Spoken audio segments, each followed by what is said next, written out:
When we think of the most powerful weapons in comics, we usually think of Aquaman's trident, Mjolnir, or Mother Box, but seldom do people ever talk about arguably the most powerful weapon there is, and that's the Green Lantern ring.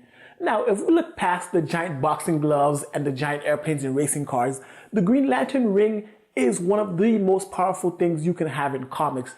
Just imagine this. Name one superpower or one ability you wish you had. Let me know in the comment section below that ability or superpower, and I'll tell you this, the Green Lantern ring can do it and has done it, because the versatility of this ring is essentially my will be done. As long as you have the willpower for something, it can happen. And that's the power of the Green Lantern ring. But how did the Lantern ring come about? Where did all this power come from? And why are the Green Lanterns using it as like giant boxing gloves or race cars or simple things like that, when we've seen them do crazy stuff like time travel and manipulate matter? Well, for us to understand that, we have to look back into the history of the Green Lantern Corps and the Lantern Rings, starting with the beings who created the Lantern Ring, and those are the Guardians of the Universe. And as you can guess it, yeah, they guard the universe. But before they were Guardians of the Universe, 10 billion years ago, give or take a few eons, these Guardians were a race called the Malthusians. And before they looked like light blue-green leprechauns, these beings were more humanoid, taller, and they were scientists who devoted their lives to studying the universe while it's in its infancy and learning a way to protect it and safeguard the universe from any trouble that might be, using science, reason, and deduction. And that's when they stumbled on this energy called the glow. Now, the glow is particularly interesting because the Green Lantern energy comes from the glow, but not just the Green Lantern energy. The glow itself is the White Lantern power. Now, for those of you who don't know, there are multiple Lantern Corps, and the White Lantern is the most powerful and arguably one of the most powerful things you could have in comics, period. Infinity Gauntlet, Heart of the Universe, it doesn't matter. I will take the White Lantern power over everything. However, within that white glow exists different emotional spectrums, and the green spectrum is the spectrum of willpower, and it's the most versatile, so therefore it is the one the Guardians chose, because the green light on the emotional spectrum, willpower, is something that you can harness and mold however you see fit, as opposed to the other Lantern Rings, which tend to override the user, or anyone who uses that power tends to get overridden by steady motion. For example, the red energy of the Red Lanterns causes uncontrollable rage, and you can't think properly when you're uncontrollably raging. Or on the other end of the spectrum, we have the Pink Lanterns, the Lanterns of Love. And when you're crazy in love, you can't think straight either. So when you're right in the center, the Green Lantern ring is willpower. And the ability of willpower is to overcome all your emotions to realize something grander. And that's what the Guardians decided that they would do. They took the Green Lantern energy and they decided they would use this energy to patrol the universe and guard it from all evils, or whoever they seem fit evil. And that's when they took that green energy, they molded it and created these beings called the Manhunters.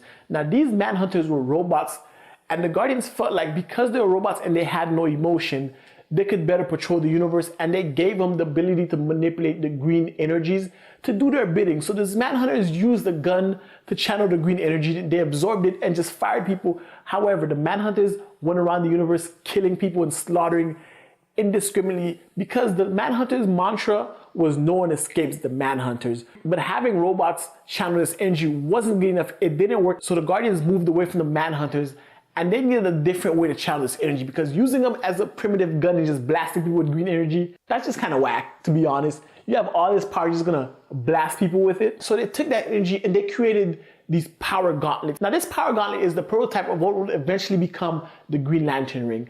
Now, this power gauntlet carried its own personal battery that charged the green energy in it. However, the gauntlet was a bit too powerful, and then that's when the Guardians decided to scrap it and create the Lantern Rings themselves. Now, the reason they chose Lantern Rings is because, like I said, the gauntlet was a prototype of what the power could be. However, the Guardians did not feel like any one lantern should have so much power, so they took that concept and minimized it into the form of a ring, and that ring would give the lanterns enough power to do their jobs without giving them too much power and start breaking into the stratosphere of crazy stuff like time travel, matter manipulation, all of that. It was all in a sense to control the lanterns' power and therefore stop them from being corrupt, and therefore able to guard the universe even better. However, that was before the Green Lanterns came to Earth. Because when it comes to willpower, we humans have a lot of it. Imagine Every morning we go to work and we go to school and we don't want to. That's willpower. Just in our everyday life, we exhibit so much willpower of doing things and overcoming things that we don't want to do. Something as minuscule as going to work or going to school is an exhibition of willpower. So when it comes to us, we make the strongest Green Lanterns, which is another reason why the Lantern Ring is one of the most powerful weapons in comics,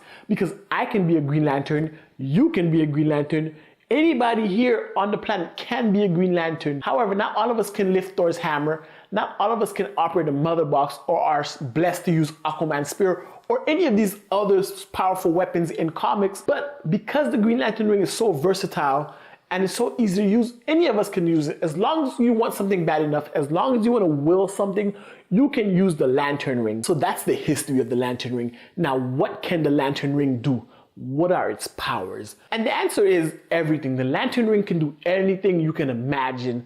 So let's look over a few of the Green Lantern's powers. You have faster than light flight, you have super strength, you can move in space, you have force fields, you have energy blast, you can make constructs of anything you can imagine, and that's just the basics. That's any scrubby Green Lantern can do. Heck, if we got a Lantern Ring right now, we could fly through space faster than light, because that's just the basics of the Green Lantern Ring. The Lantern Ring itself grants you these basic powers. However, we've seen some of the best Green Lanterns, such as Hal Jordan, Kal Rayner, do some extraordinary things using this ring. I've talked about all the crazy stuff they can do. Let's list them off. They can time travel, they can manipulate matter, they can go intangible, they can move at super speeds, they have telepathy, telekinesis, heck, radiation. They actually created kryptonite. That's just how insane this thing is. And when it comes to ripping the fabric of space and time, the Lantern Ring has done that. I can't think of much that Lantern Ring hasn't done. Kal Rayner, at the peak of his powers as a Green Lantern, as Ion, he was essentially God. He could do anything, be anywhere. He was essentially the universe. Like I said, he was God. And that's just because he had the Lantern Ring and he willed it so. Hal Jordan, at the peak of his powers, ripped across time and destroyed the universe and recreated it. So not a pocket universe, not a bottled universe, not a micro universe, the actual DC universe. Hal Jordan, at the peak of his Green Lantern powers, destroyed it and recreated it. Now, to be fair, to be very fair, not every Green Lantern can do this. It takes the creme de la creme. It takes someone with enormous willpower to rip past the protocols of the Lantern Ring, because the Guardians of the Universe are smart, careful, and they're kind of shrewd, so they put limitations on the ring, like you can't kill a Guardian, you can't kill people unless they deem it worthy. There's a lot of things you can't do with the Lantern Ring because of their programming. The Lantern Rings themselves, think of them as a little computer that is programmed to give you a certain amount of power. However, if you have enough willpower, you can override any programming the Lantern Ring has, and you can pretty much do all of it. So essentially what the Lantern Ring is, it's your imagination run wild. If you can imagine it, you can make it, your will be done. And therefore, the Green Lantern Ring is arguably one of, if not the most powerful weapons in comics. And guys, that's it for this video. If you agree with me, let me know in the comment section below. And if you don't, let me know what weapons or what items in comics you would put above the Lantern Ring at the peak of its power. Don't give me a scrubby user like me or you using the Lantern Ring and making boxing gloves or cars. At the peak of its powers and rewriting time and space and all that, what weapons would you put above the Lantern Ring? Let me know in the comment section below. I'd love to hear your thoughts about it. And if you like this video, definitely hit the thumbs up, hit the subscribe button if you guys haven't already. And until next time, peace.